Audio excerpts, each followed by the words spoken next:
tout ce qui est sur le deal flow, donc les fameux outils CRM, les bases de données M&A que tout le monde connaît, Crunchbase, PitchBook, qui sont arrivés finalement parmi un peu le premier niveau de digitalisation, de se dire qu'il fallait déjà centraliser toute cette data, essayer de sortir du Excel et de mettre cette data dans un CRM un peu mieux structuré qui permettait de suivre un peu toutes les participations, éventuellement l'enrichir ou avoir une vue un peu plus globale avec des bases de données justement M&A, comme on se disait. Donc ça, je pense que ça constitue un petit peu le premier niveau d'outils qui sont arrivés sur le marché.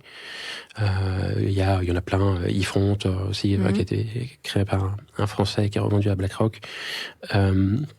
Et là, je pense qu'on est rentré dans une deuxième phase d'outils à la fois qui s'appuient sur ces premiers outils, mais qui vont apporter beaucoup plus d'intelligence, à la fois croiser cette donnée interne qui a été stockée pendant des années par les fonds, l'enrichir avec de la donnée dite alternative, issue de plein de sources pour essayer d'apporter plus d'intelligence, des signaux, on le verra après. Il y a plein d'applications qui peuvent être créées, l'intelligence artificielle joue tout son rôle là-dedans. Et puis après, sur la partie réglementaire, comme ça devient de plus en plus contraignant, le secteur qui se professionnalise, l'argent qui est injecté dans cette classe d'actifs, fait qu'aujourd'hui, il y a